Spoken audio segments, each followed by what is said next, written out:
I love rail travel. It is my preferred form of getting around long distance for sure. I find it relaxing. I like the rocking and the movement and the sights out the window. Now, in terms of taking trips, I've only ridden via Amtrak. I didn't know there was another option, Right. Other than I'm Amtrak. with you on that. You know, there are little regional railways, like the Skunk train up in Mendocino County it's just a sightseeing train. You know, Right. they do have things like that. We had the guest on the show from Telluride that was talking about one of the trains that they have there, a steam locomotive, I believe it is. But something caught my eye. I believe it was via Twitter. For this organization called LA Rail, and they have these restored 1950s rail cars, everything from the dining and lounge cars to the sleeper It sounds units. amazing. And they're absolutely beautiful. And so this segment of the show opened up for us yesterday, and I thought, you know what? I've been wanting to have them on the show. I'm going to give them a ring, and I was very lucky to get Bill Hatrick. He's a conductor for LA Rail who agreed to come on at extremely short notice. Bill, thanks for joining us this morning. Well, good morning, Randall and Patty. It's great to be here. I love the cars. How did this all come about? And then I really need to find out how you do this. Like, Right. how you hook up to the different trains to pull these cars around the state. But let's start with how it began. Well, LARail.com is made up of 5 family owners. For example, myself and my wife, Deb, we've owned our car for a quarter of a century. Wow. And we've bought it as a fixer-upper and spent the first 7 years or so restoring it, and then it became Amtrak certifiable. In other words, we've done everything to it so that Amtrak would pull it for us. Oh. And then just about 4 years ago or so, LA Rail was formed when a number of us got together and said, hey, it's tough being a lone wolf out there trying to operate your car. Why don't we join forces? And so we did. So there's 5 of us that make up LARail.com, and we basically love train travel, and we love the idea of owning and operating a vintage car. I just find that how does one end up with a vintage car? Right. Exactly. Well, I've got this vintage car, you know. Most of our cars are Amtrak cast-offs, but they were originally built for the railroads before Amtrak took over in 71.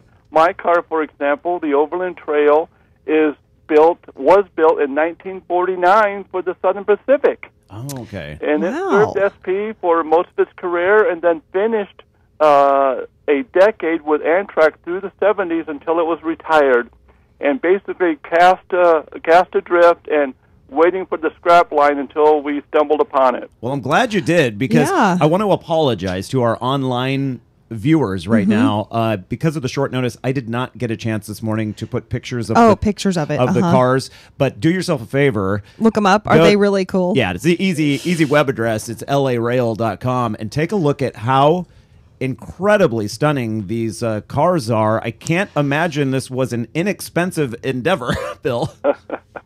Well, it was expensive, but we were able to control costs by doing most everything ourselves. Deb and I are somewhat talented, I suppose, and went to upholstery school to learn how to upholster, to do all that work. Do it yourselfers. Yes, absolutely. We put down the carpet, we did the painting. Yes, everything in-house. I love it.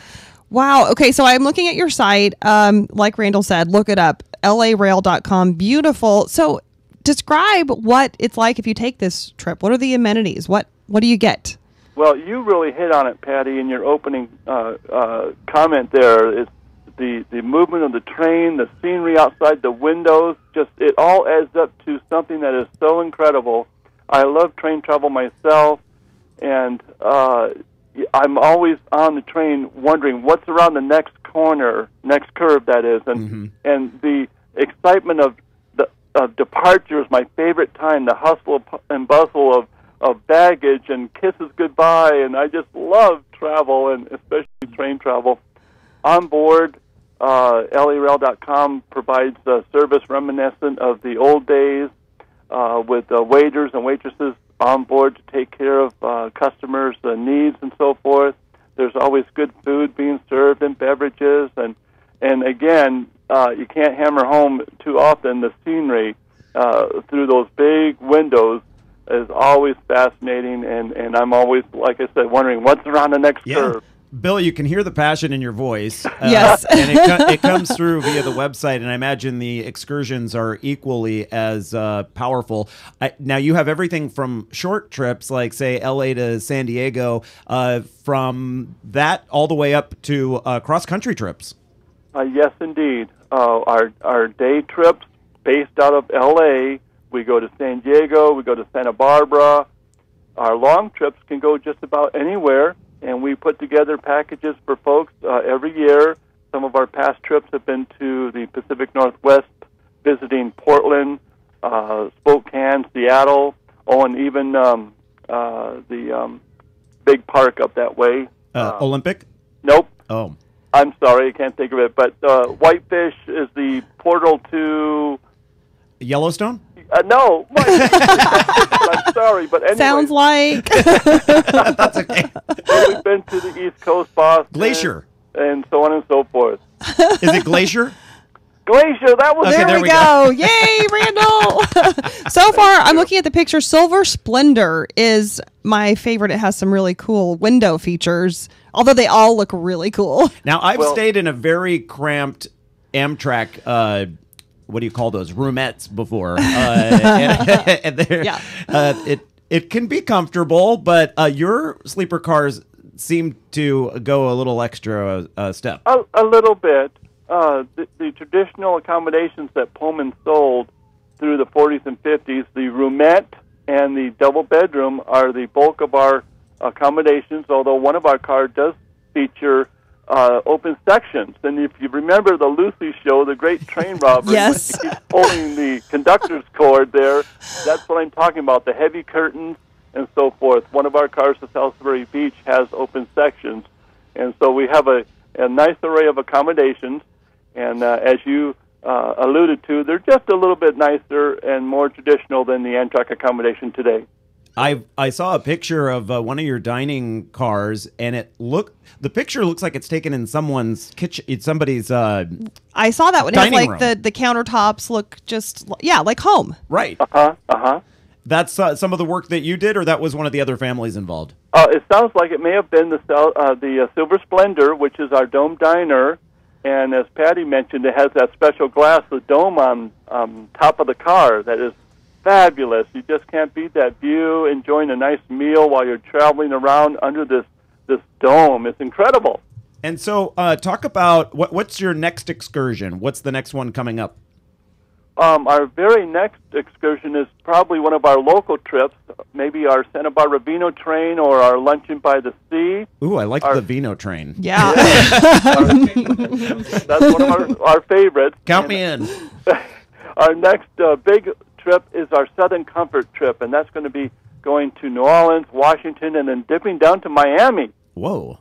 Now, how do you get the rights to hook on to some of these? What do you use, like Union Pacific or Amtrak? How do you get these around? Amtrak is 99% of our work. There are some special trains on occasion, but normally Amtrak's regular trains pull us. They have a department that handles it. They love our business, and they're if they can do the trip, they will make it happen. You know, we put in a request to do this, and that, and if they can do it, they'll do it. Wow. And so we can switch trains and go here and there, hooked up to the end of a regularly scheduled Amtrak train. Can you imagine riding in coach on Amtrak and at one of the stops getting out and seeing this other car? This luxury car. And you're like, wait a minute. That happens all the time. I bet it does.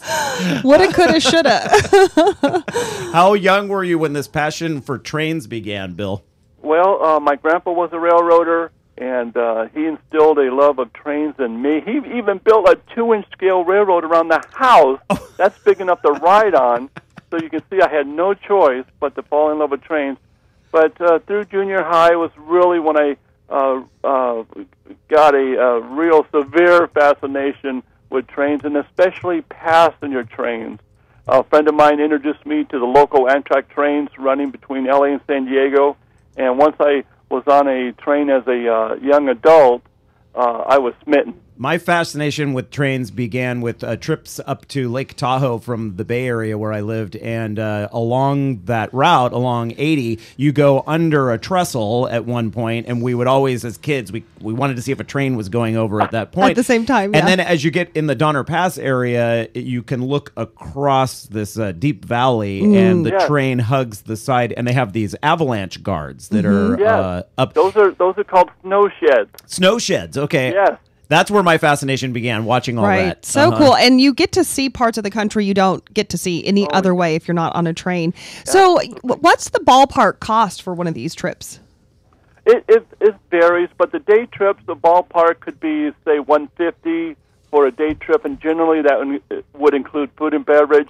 Wow. The long hauls, when you involve a private sleeping car, the prices do get a little steep. They can be, say, our Pacific Northwest trip, L.A. to Portland, Seattle, and maybe Glacier Park, could be in the $2,000 range per person. That's not that bad, really. In this case, it's not the destination. It definitely is the journey. Oh, sure. Absolutely. Hey, Bill, we're going to have to wrap it up there. Bill Hatrick with LARail.com. Check it out. Do yourself a favor. Beautiful pictures, and I'm sure it'll be a fun experience if you take advantage of it. Thank you, Bill, for the last-minute guest appearance.